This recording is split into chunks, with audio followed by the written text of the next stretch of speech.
The first A of self-defense is of course avoidance. The best self-defense is simply not to be there in the first place. And let me share with you a story which illustrates this. There was a self-defense instructor and he called up one of his students after he'd run a self-defense course.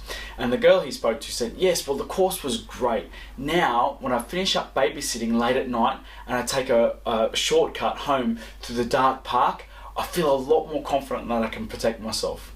And immediately the instructor realised that he'd neglected to teach her a crucial principle, which is to avoid the situation in the first place. In that lady's case, from here, simply organise a lift, book a taxi, or at least take the walk home through the well-lit streets and avoid the dark park.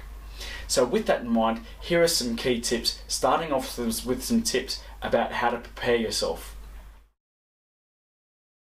Know that 112 is the best emergency number, not 999. If you call 112 from a mobile, the police can immediately triangulate your position. So even if you don't know where you're at, even if you don't know the address, from here the police will immediately know where you are. That's super important in self-defense situations and obviously in abductions.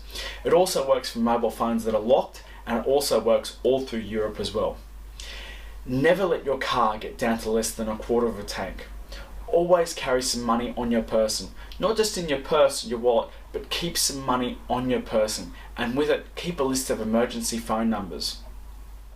Let your loved ones know where you're going. Let your loved ones track your mobile phone. This may be a small invasion of your privacy, but it's a potential lifesaver. This can be done with smartphone apps.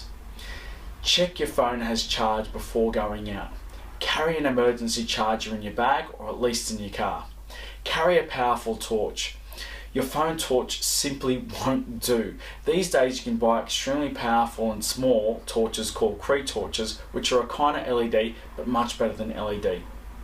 Cheap Chinese ones are available through eBay for under $5, although you may be warned from here, it's a bit hit and miss with those ones from here because they're cheap, sometimes they can be unreliable. A good brand name torch is much better, but they're much more expensive. A torch is useful in a million situations, but simply just walking at night, shining a torch, even in a well-lit area, makes you an unappealing target.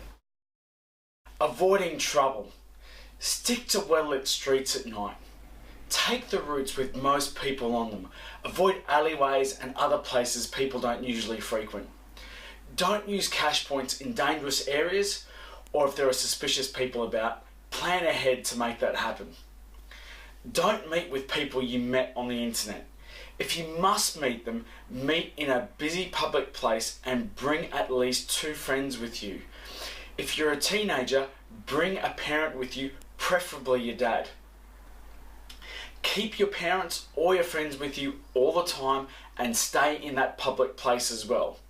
Now, bringing your friends, or worse, your dad with you may be very uncool, but anyone who has decent values will understand. When going out, stay with your friends. Don't allow yourself to be separated, especially if you're drinking.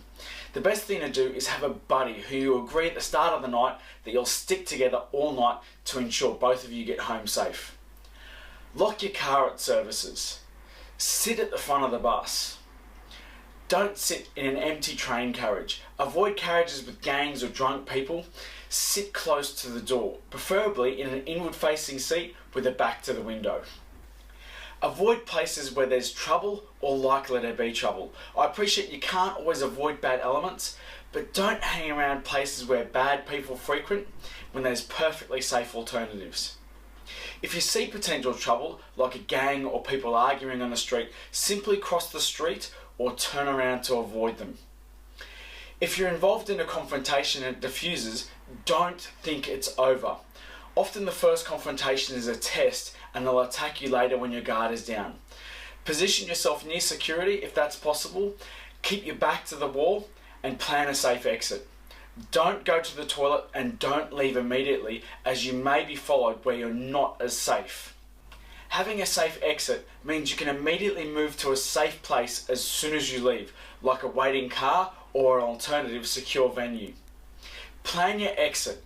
Definitely consider talking to security about escorting you safely, but do this discreetly. You don't want to look like you're trying to get your assailant into trouble, as this will of course create trouble. Don't get in other people's cars even if you know them.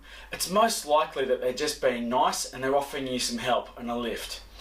And some people may be offended that you turn down their offer of a lift, but be thick-skinned. Always call someone immediately after you turn down a lift to let them know what happened.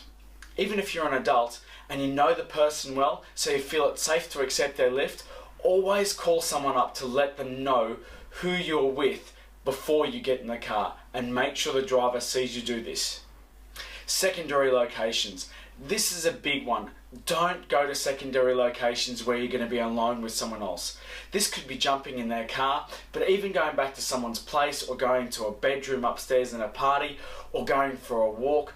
Don't let people persuade you to go to places on your own with them.